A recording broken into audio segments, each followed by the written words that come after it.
I want to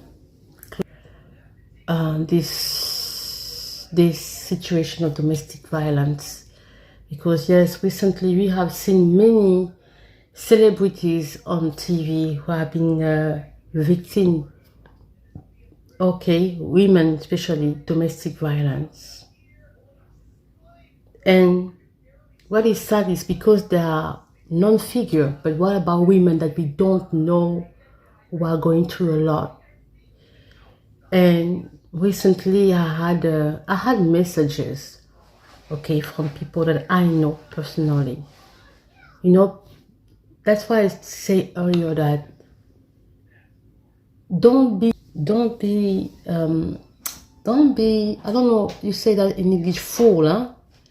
Don't be distracted by the pictures that people want to pretend usually.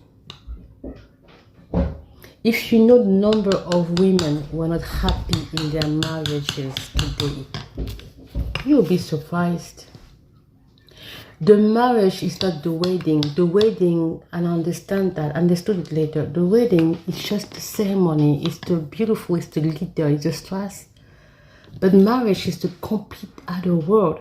And if you haven't been married, please take your time.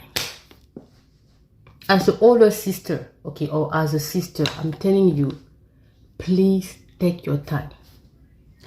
I had a lady who was working in the building where I was living back home. She sent me a message 2 days not too long ago. She showed me a picture. She was almost, her clothes was destroyed, okay. And voila, and she sent me a message and she told me, this is what my husband did to me this morning. No, at 12, something away the break. In my home, in my country, you do the break so everybody leave and go to eat and such and such. Other way around. This is a building where people are living and other people are doing consulary, for embassies, stuff like that in the same building, and NGOs. The man came there. He pulled the hair of his wife and he beat her because he was bitter that he didn't have a job anymore and that he was angry. He was angry, and yeah, he removed her shoes, he dragged her almost in front of everybody to the car to take her home so she could lose her job. She told me, I don't have the job anymore because my husband was angry that I still have my job. But who is the one providing? The wife now. And he got angry at it. Domestic violence.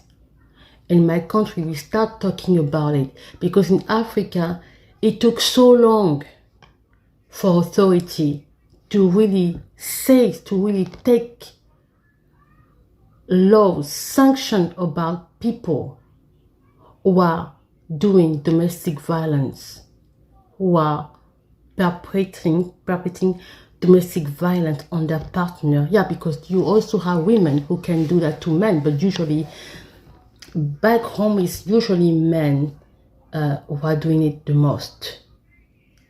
And domestic violence is very common nowadays. I didn't know that. And I remember when I was in school, school when I was young, before high school, and I will tell you a story because that's when I have a problem with women who says, oh, I have no choice, I have to stay there for the children. Yeah, it's sad when you hear that. Why? Because you are teaching your children or your child that it's okay to be treated like that. I was in school and there was a girl who once said, And she was laughing because you have to understand how children perceive the situation that they see at home.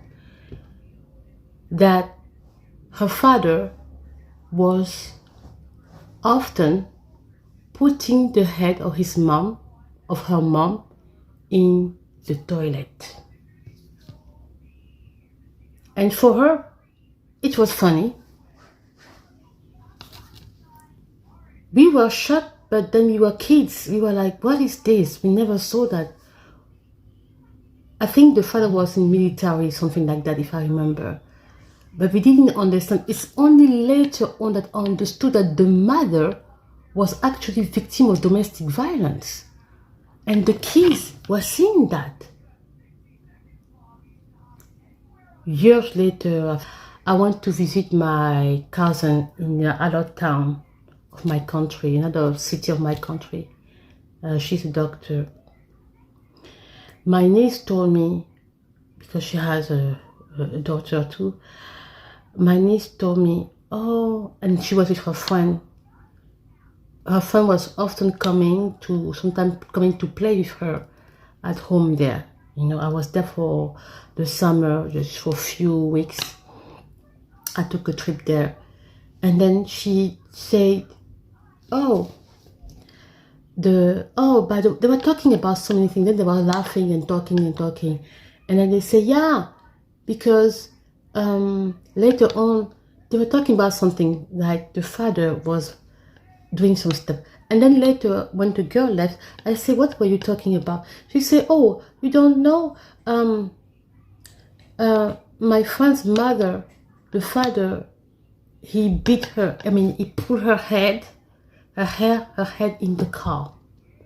Whenever we go there, and you put your head in the car. And everybody's laughing in the car, the kids. I say, the father, who was an intellectual, an educated man, with degrees, everything, was doing that to his wife in the car, in front of the kids.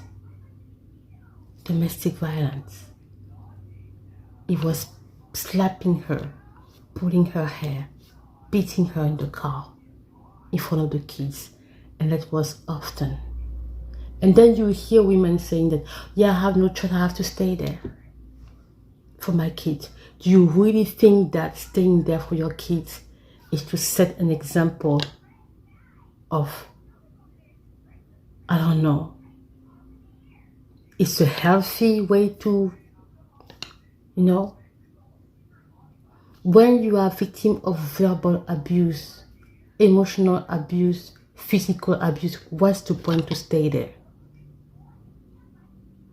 I don't know. Because guess what? Children, they don't see it the same way that we see. Now it's a part of their life. They are laughing. Some of them laugh. Some of them are traumatized and they are scared. They live in fear. There is a fear that comes in them, and others become violent. Yeah, another expressions of witnessing domestic violence in the home. And when you die, and if the woman dies, she leaves orphans. What is better, staying there or living for the sake of yourself? Because you have to remember that you must live too. What about the children? What about you? You know, it's sad. Because what? You have to pretend to the society that I'm married. I'm still with him. No. No. Marriage to the point you're going to die doesn't worth it at all. Yeah, you spend a lot of money. If you think that you have to pay back the dowry, pay. Pay it back. But for your pride, for your survival, for your life, leave the space. For the sake of yourself and your children.